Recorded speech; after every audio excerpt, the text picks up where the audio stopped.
ವಿಜಯಪುರ ರಾಜ್ಯ ಸರ್ಕಾರದ ನಿರ್ದೇಶನದ ಮೇರೆಗೆ ಎಸ್ಐಆರ್ ಪರಿಷ್ಕರಣೆ ಪ್ರಕ್ರಿಯೆಯಲ್ಲಿ ಬಿಎಲ್ಒ ಅಧಿಕಾರಿಗಳು ಬಳಸಿಕೊಳ್ಳಲಾಗುತ್ತಿದೆ ಎಂದು ಆರೋಪಿಸಿ ವಿಜಯಪುರ ಬಿಜೆಪಿ ನಗರ ಘಟಕದ ವತಿಯಿಂದ ಇಂದು ನಗರದಲ್ಲಿ ಪ್ರತಿಭಟನೆಯನ್ನ ನಡೆಸಲಾಯಿತು. ಪ್ರತಿಭಟನೆಯಲ್ಲಿ ರಾಜ್ಯ ಸರ್ಕಾರದ ವಿರುದ್ಧ ಘೋಷಣೆಗಳನ್ನು ಕೂಗಿ ಎಸ್ಐಆರ್ ಪರಿಷ್ಕರಣೆ ಪ್ರಕ್ರಿಯೆಯಲ್ಲಿ ರಾಜಕೀಯ ಹಸ್ತಕ್ಷೇಪ ನಡೆಯುತ್ತಿದೆ ಎಂದು ಬಿಜೆಪಿ ಮುಖಂಡರು ಆರೋಪಿಸಿದರು. ಅಲ್ಲದೆ ಚುನಾವಣಾ ಸಂಬಂಧಿತ ಪ್ರಕ್ರಿಯೆಗಳು ಸಂಪೂರ್ಣ ಪಾರದರ್ಶಕವಾಗಿ ಹಾಗೂ ನಿಯಮಾನುಸಾರ ನಡೆಯಬೇಕು ಎಂದು ಆಗ್ರಹಿಸಿದರು. ಈ ಪ್ರತಿಭಟನೆಯಲ್ಲಿ ಮಾಜಿ ಸಚಿವ ಅಪ್ಪಾಸಾಹೇಬ್ ಪಟ್ಟಣಶೆಟ್ಟಿ, ಬಿಜೆಪಿ ಮುಖಂಡ ಸುರೇಶ್ ಬಿರಾದರ್, ನಗರ ಮಂಡಲ ಅಧ್ಯಕ್ಷ ಸಂದೀಪ್ ಪಾಟೀಲ್, ಮಹಾನಗರ ಪಾಲಿಕೆಯ ಮೇಯರ್, ಉಪಮೇಯರ್ ಹಾಗೂ ಬಿಜೆಪಿಯ ಮಹಾನಗರ ಪಾಲಿಕೆ ಸದಸ್ಯರು ಸೇರಿದಂತೆ ಪಕ್ಷದ ಅನೇಕ ಮುಖಂಡರು ಮತ್ತು ಕಾರ್ಯಕರ್ತರು ಭಾಗವಹಿಸಿದ್ರು.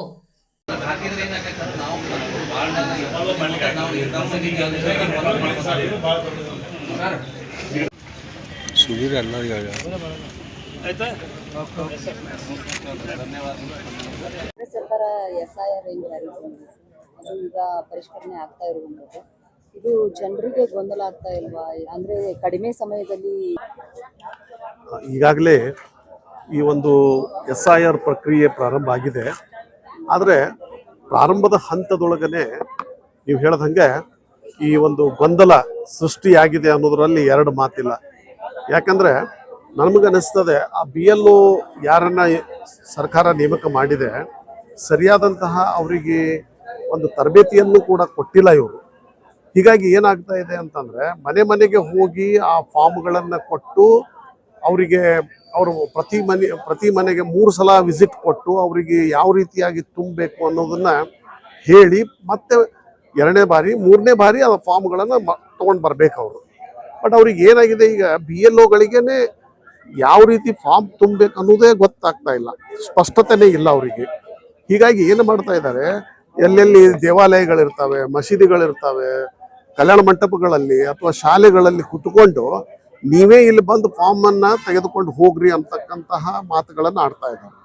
ಸೊ ಹೀಗಾಗಿ ಇದು ಬಹಳಷ್ಟು ಗೊಂದಲವನ್ನು ಸೃಷ್ಟಿ ಮಾಡಿದೆ. ಮತ್ತು ಫಾರ್ಮ್ಗಳನ್ನು ತುಂಬಬೇಕಾದಾಗ, ಮ್ಯಾಪಿಂಗ್ ಮಾಡಬೇಕಾದಾಗ ಸರಿಯಾಗಿ ಮ್ಯಾಪಿಂಗ್ ಕೂಡ ಮಾಡಿಲ್ಲ ಇವರು. ಬಿಜಾಪುರದಲ್ಲಿ ಇದ್ದಿದ್ದು ಒಂದು ತೋರಿಸ್ತದೆ, ಮತ್ತೊಂದು ಬಾಗಲಕೋಟದೊಳಗೆ ತೋರಿಸ್ತದೆ. ಸೊ ಹಿಂಗೆ ಗೊಂದಲದಿಂದಾಗಿ ಮತದಾರರು ಏನು ಮಾಡಬೇಕು ಅನ್ನೋದು ಕೂಡ ಸಮಸ್ಯೆ ಆಗಿದೆ. ಮತ್ತು ಇನ್ನೊಂದು ಏನಾಗಿದೆ, ಕೆಲವೊಂದು BLOಗಳಿಗೆ ಕನ್ನಡ ಮಾತಾಡೋಕ್ಕೆ ಬರುವುದಿಲ್ಲ.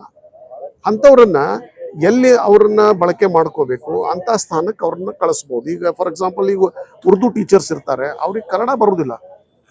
ಸೊ ಉರ್ದು ಬರ್ತಕ್ಕಂಥ ಸ್ಥಳಗಳಿಗೆ ಎಲ್ಲಿ ಜನ ಇದ್ದಾರೆ ಅಂಥ ಏರಿಯಾಕ್ಕೆ ಅವ್ರನ್ನ ಹಾಕಿ ಕನ್ನಡ ಬರೋರನ್ನ ಕನ್ನಡದ ಏನು ಮಾತನಾಡ್ತಕ್ಕಂತಹ ಒಂದು ಏರಿಯಾದೊಳಗೆ ಹಾಕಿದರೆ ಇದು ಕೂಡ ಸರಿಪಡಿಸ್ಲಿಕ್ಕೆ ಸಾಧ್ಯ ಆಗ್ತದೆ. ಸೊ ಹೀಗಾಗಿ ಇಲ್ಲೇನದ ಅಂತಂದ್ರೆ ಈ SIR ಪ್ರಕ್ರಿಯೆ ಟೋಟಲಿ ಸರ್ಕಾರ ಅದನ್ನು ಭಾಳ ಸೀರಿಯಸ್ ಆಗಿ ತೆಗೆದುಕೊಂಡಿಲ್ಲ ಅಂತ ಅನಿಸ್ತದೆ. ಮತ್ತು 29ನೇ ತಾರೀಕಿಗೆ ಲಾಸ್ಟ್ ಡೇಟ್ ಇದೆ, ಅಷ್ಟರೊಳಗೆ ಇದನ್ನು ಮುಗಿಸ್ಲಿಲ್ಲ ಅಂತಂದ್ರೆ ಪ್ರಕ್ರಿಯೆ ಅಲ್ಲಿಗೆ ಅರ್ಧಕ್ಕೆ ನಿಂತು ಬಿಡ್ತದೆ, ಮತದಾರರು ಹೊರಗೆ ಉಳಿದು ಬಿಡ್ತಾರೆ. ಸೊ ಹೀಗಾಗಿ ಇವತ್ತು ನಾವೆಲ್ಲರೂ ಭಾರತೀಯ ಜನತಾ ಪಕ್ಷದ ವತಿಯಿಂದ DC ಅವರಿಗೆ ಒಂದು ಮನವಿಯನ್ನು ಕೊಡ್ಲಿಕ್ಕೆ ಬಂದಿದ್ವಿ. ಮನವಿಯನ್ನು ಕೊಟ್ಟು ಏನೇನು ಸಮಸ್ಯೆಗಳಿದಾವೋ ಎಲ್ಲ ಸಮಸ್ಯೆಗಳನ್ನು ಅವ್ರಿಗೆ ವಿವರವಾಗಿ ತಿಳಿಸಿದ್ವಿ. ಅದಕ್ಕೆ ಸರಿಯಾದ ಒಂದು ಸ್ಪಂದನೆಯನ್ನು ಮಾಡ್ತೀನಿ ಅಂತೇಳಿ ಜಿಲ್ಲಾಧಿಕಾರಿಗಳು ಒಂದು ಭರವಸೆಯನ್ನು ಕೊಟ್ಟಿದ್ದಾರೆ. ಮತ್ತು ಮುಂದಿನ ಒಂದು ಪ್ರಕ್ರಿಯೆಗಳ ಅವುಗಳಾದ್ರೂ ಸರಿಯಾಗಿ ನಡಿಬೇಕು ಮತ್ತು ಈ ಒಂದು ತಪ್ಪುಗಳು ಏನದಾವೋ ಅವನ್ನು ಸರಿಪಡಿಸಿಕೊಂಡು ಈ ಒಂದು SIR ಪ್ರಕ್ರಿಯೆಯನ್ನು ಒಂದು ಸರಳವಾಗಿ ಜನರಿಗೆ ತಲುಪು ಹಂಗೆ ಮಾಡ್ಬೇಕಂತ ಹೇಳಿ ನಾನು ವಿನಂತಿಸ್ಬೋದು. ಇವತ್ತು ಕಾಂಗ್ರೆಸ್ ಸರ್ಕಾರ BLOಗಳ ಮೇಲೆ ಒತ್ತಡವನ್ನ ಹೇರ್ತಾ ಇದೆ ಅನ್ನುವಂತ ಆರೋಪಗಳು ಕೇಳ್ತಾ ಇರುವಂತದ್ದು. ಮೊನ್ನೆ ತುಮಕೂರಿನಲ್ಲಿ ಒಂದು ಇನ್ಸಿಡೆಂಟ್ ಆಗಿರುವಂತದ್ದು, BLO ಸಾವಿರದಾಗಿ ಸರಿ ಅನ್ನುವಂಥದ್ದು.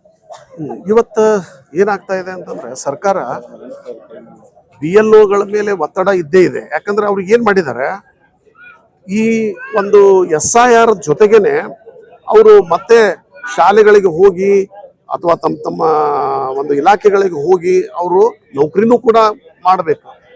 ಸೊ ಹೀಗಾಗಿ ಅವ್ರಿಗೆ ಏನಾಗ್ತಾ ಇದೆ, ಒಂದು ಪರ್ಟಿಕ್ಯುಲರ್ ಟೈಮ್ ಆಗೋಣ, ಇಲ್ಲ ನಾವು ಜಾಬ್ ಮಾಡಕ್ಕೆ ಹೋಗಬೇಕು ಅಂತೇಳಿ ಇಲ್ಲಿದ್ದು ಬಿಡ್ತಾರೆ, ಆ ಕಡೆ ಹೋಗ್ತಾರೆ. ಅದು ಏನು ಪ್ರೆಷರ್ದೊಳಗೆ ಈಗ ನಾವು ನೋಡ್ತಾ ಇದ್ದೀವಿ. ಮೊನ್ನೆ ಒಂದು ಆಕ್ಸಿಡೆಂಟ್ ಆಯಿತು, ಮತ್ತು ಕೆಲವೊಂದು ಕಡೆ ಅವ್ರಿಗೆ ಒತ್ತಡ ಆಗಿ ಇಲ್ಲೇ ಆಗ್ತಾ ಇದೆ ಅಂತಂದ್ರೆ ಈಗ ಹಾರ್ಟ್ ಅಟ್ಯಾಕ್ ಆಗ್ತಾ ಇದ್ದಾವೆ. ಸೊ ಹೀಗೆ ಸರ್ಕಾರ ಇದನ್ನ ಯಾವ ರೀತಿಯಾಗಿ ಒಂದು ಸರಳೀಕರಣಗೊಳಿಸ್ಲಿಕ್ಕೆ ಸಾಧ್ಯದ, ಎಲ್ಲೆಲ್ಲಿ ಕೆಲವೊಂದು ಸಂದರ್ಭದೊಳಗೆ ಹೆಚ್ಚಿಗೆ ಒಂದು ಯಾರಾದ್ರೂ ಸಹಾಯಕರಾಗಿ ಕೂಡ ನೇಮಕ ಮಾಡಲಿಕ್ಕೂ ಕೂಡ ವಿಚಾರ ಮಾಡಬಹುದು. ಹೀಗೆ ಮಾಡಿದಾಗ ಇದೊಂದು ಪ್ರಕ್ರಿಯೆ ಆದಷ್ಟು ಬೇಗ ಮುಗಿತೈತಿ ಅಂತ ಹೇಳಿ ನನಗೆ ಅನಿಸ್ತದೆ. ಈ ಒಂದು ತಿಂಗಳಲ್ಲಿ ಸಾಧ್ಯನೇ ಸರ್ ಮ್ಯಾಪಿಂಗ್ ಮಾಡೋದು? ಈಗಿನ ಒಂದು ವ್ಯವಸ್ಥೆಯನ್ನು ನೋಡಿದ್ರೆ ಇದು ಸರ್ಕಾರ ನಿರ್ಲಕ್ಷ್ಯತೆಯನ್ನು ತೋರಿಸದ. ಹೀಗಾಗಿ ಈ ಪ್ರಕ್ರಿಯೆ ಮುಗಿದು ಕೂಡ ಬಹಳ ಕಷ್ಟ ಅದ ಅಂತೇಳಿ ನನಗೆ ಅನಿಸ್ತದೆ. ಇವತ್ತಿನ ಎಲ್ಲ ಗೊಂದಲಗಳನ್ನು ನೋಡಿದ್ರೆ ಇದು ಮೋಸ್ಟ್ಲಿ ಸರ್ಕಾರಕ್ಕೆ, ಕಾಂಗ್ರೆಸ್ ಸರ್ಕಾರಕ್ಕೆ ಇದು ಬೇಕಾಗಿದೆ. ಈ ಒಂದು ಪ್ರಕ್ರಿಯೆ ಈ ರಾಜ್ಯದೊಳಗೆ ಆಗಬಾರದು ಅಂತಕ್ಕಂಥ ವಿಚಾರನೂ ಕೂಡ ಇದೆ. ಅದಕ್ಕಾಗಿ ಅವರು ಅನಾವಶ್ಯಕವಾಗಿ ಕೆಲವೊಂದು ಒತ್ತಡಗಳನ್ನು BLOಗಳ ಮೇಲೆ ಹಾಕಿ ಅವರಿಗೆ ಕೆಲಸ ಕೂಡ ಮಾಡ್ಲಿಕ್ಕೆ ಬಿಡ್ತಾ ಇಲ್ಲ. ಈಗ ಒಂದು ತಿಂಗಳಿಗೆ ಸಂಪೂರ್ಣ ಆಯ್ತು ಸರ್, ಆತಿಥ್ಯ ಸರ್ ಮ್ಯಾಪಿಂಗ್ ಒಂದು ತಿಂಗಳಲ್ಲಿ. ಅದನ್ನೇ ಹೇಳೋದು ನಾನು. ಈಗ ಕೆಲವೊಂದು ಮ್ಯಾಪಿಂಗ್ ಮಾಡ್ಕೊಂಡಿದ್ದಾರೆ, ಅವರು ಮ್ಯಾಪಿಂಗ್ ಮಾಡ್ಕೊಂಡಿದ್ದು ಸರಿಯಾಗಿ ಮ್ಯಾಪಿಂಗ್ ಆಗಿಲ್ಲ. ಸೊ ಹೀಗಾಗಿ ಈ ಒಂದು ತಿಂಗಳ ಅವಧಿ ಒಳಗೆ ಇವತ್ತೇನು ಆಲ್ರೆಡಿ ನಾವು 7 ದಿನ ಆಯ್ತು, ಈಗ 6 ದಿನ ಆಗಿ ಹೋಯ್ತು. ಇನ್ನು ಸ್ವಲ್ಪ ದಿನಗಳಲ್ಲಿ ಇದು ಆಗೋದು ಬಹಳ ಕಷ್ಟ ಅಂತ ನನಗೆ ಅನಿಸ್ತದೆ. ಈಗ ಕಾಂಗ್ರೆಸ್ ಸರ್ಕಾರ ಇಂಥವು ಕೂಡ ಅಂದ್ರೆ ಅವ್ರಿಗೆ ಟೈಮೇ ಕೊಟ್ಟಿಲ್ಲ ಸರ್, ಆದ್ರೂ ಅದು ಜನರಿಗೆ ಹೊರೆ ಆಗ್ತಾ ಇದೆ ಅನ್ನುವಂಥದ್ದು. ಅಲ್ಲ, ಈ ಸಂದರ್ಭದೊಳಗೆ ರೇಷನ್ ಕಾರ್ಡಿಗೆ ಕಾಸ್ಟ್ ಇದು ಎಲ್ಲ ಹಚ್ಚೋದಕ್ಕಿಂತ, ಯಾಕಂದ್ರೆ ಅವರು ಎಲ್ಲ ಆಲ್ರೆಡಿ ಹಿಂದುಳಿದ ವರ್ಗದವ್ರಿಗೆ ಇದಕ್ಕೆ ಆ ಕಾರ್ಡ್ಗಳು ಇದ್ದೇ ಅದಾವ. ಸೊ ಅದಕ್ಕೆ ಮತ್ತೊಮ್ಮೆ ಕೇಳೋ ಉದ್ದೇಶ ಏನಪ್ಪಾ ಅಂತಂದ್ರೆ, ಈಗೇನು ಒಂದು ಗ್ಯಾರಂಟಿ ಸ್ಕೀಮನ್ನ ಸರ್ಕಾರ ಏನು ಜಾರಿಗೆಯಲ್ಲಿ ನಾವು ಕೊಡ್ತಾ ಇದೀವಿ ಅಂತ ಹೇಳ್ತಾ ಇದೆ, ಅದು ಇದು ಸಂಪೂರ್ಣ ಫೇಲ್ಯೂರ್ ಆಗಿದೆ. ಅವ್ರಿಗೆ ಕೊಡ್ಲಿಕ್ಕೆ ದುಡ್ಡಿಲ್ಲ. ಅದಕ್ಕೆ ಏನಾದರೂ ಒಂದು ನೆಪ ಹೇಳಿಕೆಸಿದ್ರ ಆ ಒಂದು ಜನರನ್ನ ಆ ಒಂದು ಬೆನಿಫಿಷಿಯರಿಯನ್ನ ಕಡಿಮೆ ಮಾಡ್ತಕ್ಕಂತಹ ಒಂದು ಕುತಂತ್ರ ನಡೀತಾ ಇದೆ ಅಂತೇಳಿ ಹೇಳ್ಬೋದು.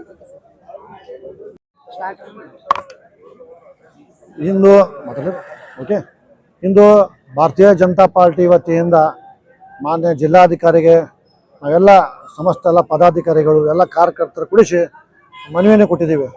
ಏನು ಈ BLOಗಳು ಟೀಚರ್ಸ್ ಡ್ಯೂಟಿ ಮಾಡಬೇಕು, ನಾವು ಗೊಂದಲನಾಗದು. ಟೀಚರ್ಸ್ ಡ್ಯೂಟಿ ಮಾಡಕತ್ತಾರ, ಮತ್ತು 10 ಸ್ಕೂಲಿಗೆ ಹೋಗ್ತಾರೆ, ಮಧ್ಯಾಹ್ನ 3 ಗಂಟೆಗೆ ಬರ್ತಾರೆ. ಮಾನ್ಯ ಜಿಲ್ಲಾಧಿಕಾರಿ ಅದನ್ನು ಮನವಿ ಕೊಟ್ಟಿವಿ, ಅದು ಕ್ಲಿಯರ್ ಮಾಡ್ರಿ. ಯಾಕಂದ್ರೆ ಮಧ್ಯಾಹ್ನ 3 ಗಂಟೆ ಡ್ಯೂಟಿ ಮಾಡಕತ್ತಾರ ಆಫೀಸ್ನಾಗ, ಅವರು ಇದು ಟೀಚರ್ ಕಲ್ಸಾಕತ್ತಾರ. ಲಾಸ್ಟಿಗೆ 4 ಗಂಟೆ ಅಟ್ಟೆ ಉಳಿತೈತಿ. 8-9 ಅವ್ರ ಮನೆಗೆ ಹೋಗ್ಬಿಡ್ತಾರೆ. ಕತ್ತಲ್ಲಿ ಅವ್ರಿಗೆ ಕಣ್ಣಿಗೆ ಕಾಣಂಗಿಲ್ಲ. ಕೆಲವು ಶುಗರ್ ಪೇಷಂಟ್ ಅವ್ರ ಒಂದು ಲ್ಯಾಂಗ್ವೇಜ್ ಪ್ರಾಬ್ಲಮ್ ಎಲ್ಲ ಆತಾವ. ಕೆಲವು ಮಂದಿ ಕನ್ನಡ ಓದಕ್ಕೆ ಬರಂಗಿಲ್ಲ, ಕೆಲವು ಕನ್ನಡ ಬರಕ್ಕೆ ಬರಂಗಿಲ್ಲ. ನಾವು ಕಾರ್ಯಕರ್ತರು ಹೆಲ್ಪ್ ಮಾಡಕತ್ತೀವಿ, ಅದು ಪ್ರಶ್ನೆ ಇಲ್ಲ. ಅವ್ರಿಗೂ ಬರಬೇಕಲ್ಲ. ಸ್ವಲ್ಪ ಯಾಕೋ ಟ್ರೈನಿಂಗ್ ಸ್ವಲ್ಪ ಕೊಡ್ತಾ ಆಗೈತೆ ನಮಗೆ ಅನ್ಸಾತೈತೆ. ಯಾಕೋ ಸ್ವಲ್ಪ ಯಾಕೋ ಈಗ ಬೆಂಗಳೂರುಗಳಲ್ಲಿ ಅವರಿಗೆ ಟ್ರೈನ್ ಮಾಡಿ ಕಳಿಸಿದೀವಿ ಅನ್ನುವಂಥದ್ದು ಕಾಂಗ್ರೆಸ್ ನೋಡ್ರಿ, ಇವೆಲ್ಲ ಕಾಂಗ್ರೆಸ್ ಅವ್ರಿಗೆ ಗೊಂದಲ ಸುಮಟಿಗೆ ಅಲ್ರಿ. ಯಾರು BLO ಡ್ಯೂಟಿ ಅದಾರ ಅವರೆಲ್ಲ ರಜಾ ಕೊಡಲಿಲ್ಲ ಅವ್ರಿಗೆ, 1 ತಿಂಗಳು ಮಾಡ್ಲಿ. ಅವರು ಉಳ್ಕಿದೋ ಟೀಚರ್ ಟೀಚಿಂಗ್ ಕಲಿಸ್ಲಿ. ಯಾರು BLO ಡ್ಯೂಟಿ ಹಾಕಿರಲ್ಲ ಅವ್ರಿಗೆ ಇದು ಮಾಡ್ಲಿ, ಡ್ಯೂಟಿ ಆಗ್ಲಿ. ಕಾರ್ಯಕರ್ತರು ಬಹಳಷ್ಟು ಜನ ಅಂದ್ರೆ ಕಾರ್ಯನಿರ್ವಹಿಸ್ತಾ ಇದ್ದಾರೆ. ಇದು ಅವ್ರ ಪಾಪ ಅಂಗನವಾಡಿ ಟೀಚರ್ಸ್ ಅವ್ರಿಗೆ ನಾವು ಹೇಳಂಗ ಸಣ್ಣ ಮಕ್ಕಳು ಇರ್ತಾರೆ ಪಾಪ, ಅವರೆಲ್ಲ ಅಂಗನವಾಡಿ ಆಯ್ತು. ಅವ್ರಿಗೆ ಕೆಲಸ ಮಾಡ್ತಿದ್ದು ಅವ್ರಿಗೂ ಒಂದು ವಿನಾಯಿತಿ ಕೊಡ್ಲಿ. ಅವ್ರಿಗೆ ಕೆಲಸ ಯಾಕೆ ಯಾರು ಆಕ್ಟಿವ್ ಕೆಲಸ ಮಾಡ್ತಾರಲ್ಲ. ಯಾಕಂದ್ರೆ ಇದೆಲ್ಲ ಗೊಂದಲ ಐತಿ ಭಾಳ. ಇದೇ ಜಿಲ್ಲಾಧಿಕಾರಿ ನಾವು ಮನವಿ ಮಾಡಿ ಅತಿ ಶೀಘ್ರದಲ್ಲಿ ಗೊಂದಲ ಬಗೆಹರಿಸ್ಕೋಬೇಕು. ತಾವೆಲ್ಲ ಟೀಚರ್ಸ್ಗಳು ಏನಲ್ಲ ಅವ್ರಿಗೆ ವಿನಾಯಿತಿ ಕೊಟ್ಟು ಸಂಪೂರ್ಣವಾಗಿ BLOಗಳು ತೊಡಗಿಸ್ಬೇಕು. ಮತ್ತೇನು ಭಾಷಾ ಯಾರು ಲ್ಯಾಂಗ್ವೇಜ್ ಕನ್ನಡ ಕೆಲವು ಮಂದಿ ಬರಂಗಿಲ್ಲ, ಕೆಲವು ಮಂದಿ ಓದಾಕ್ ಬರಂಗಿಲ್ಲ, ಅದು ಸರಿಪಡಿಸ್ಬೇಕು. ಅದು ವಾರ್ಡ್ ಮೆಂಬರ್ ಆಗಿ ನೀವು ಇವತ್ತು ವಾರ್ಡ್ಗಳಲ್ಲಿ ಇದು ನಾವು BLOಗಳು ಬರಕತ್ತಾರ ಮಾಡಕತ್ತು. ಮೊನ್ನೆ 1-2 ದಿನ ಅವ್ರನ್ನ ಸ್ಕೂಲ್ ಐತಂದ್ರು. ಸ್ಕೂಲ್ ಇಮಿಡಿಯೇಟ್ ಕಮಿಷನರ್ ಫೋನ್ ಮಾಡ್ದಾನ, ಸರ್ ಹಿಂಗೆ ಅವ್ರ ಸ್ಕೂಲ್ ಓದ್ತಾರೆ ಸರ್, ಮತ್ತೆ ಮಧ್ಯಾಹ್ನ ಬರ್ತಾರೆ, ಮತ್ತೆ ಮತ್ತು ಅದು ಎಲ್ಲ ನಾವು ಹಂಗೆ ಮ್ಯಾಪಿಂಗ್ ಹಾಕದ ಹಂಗೆ ಆಗುತ್ತೆ ಸರ್. ಪ್ರಶ್ನೆ ಮಾಡ್ದಾನ ಕಮಿಷನರ್ಗೆ. ಇಲ್ಲ ಸರಿಪಡಿಸತ್ತಂದ್ರು, ಅವೆಲ್ಲ ಸರಿಪಡಿಸತ್ತಂದ್ರು. ಅದಕ್ಕೆ ಅತಿ ಶೀಘ್ರದಲ್ಲಿ ಇದೆಲ್ಲ ಸರಿಪಡಿಸ್ಬೇಕು. ಎಲ್ಲ 1 ತಿಂಗಳಾಗಿ ಮ್ಯಾಪಿಂಗ್ ಯಾಕೋ ಸ್ವಲ್ಪ ಸರ್ವರ್ನು ಹೊಂಟೈತಿ. ಸರ್ವರ್ ಕ್ಲಿಯರ್ ಮಾಡ್ಕೋಬೇಕು. ರಾಜ್ಯ ಸರ್ಕಾರ ಸರ್ವರ್ ಕೂಡ ಕ್ಲಿಯರ್ ಮಾಡ್ಕೋಬೇಕಿದೆಯಲ್ಲ. ಅಂದ್ರೆ ಇದು ಮ್ಯಾಪಿಂಗ್ 1 ತಿಂಗಳ ಮುಗಿದೈತಿ, ಇಲ್ಲಿಗೆ 1 ತಿಂಗಳ ಮುಗಂಗಿಲ್ಲ.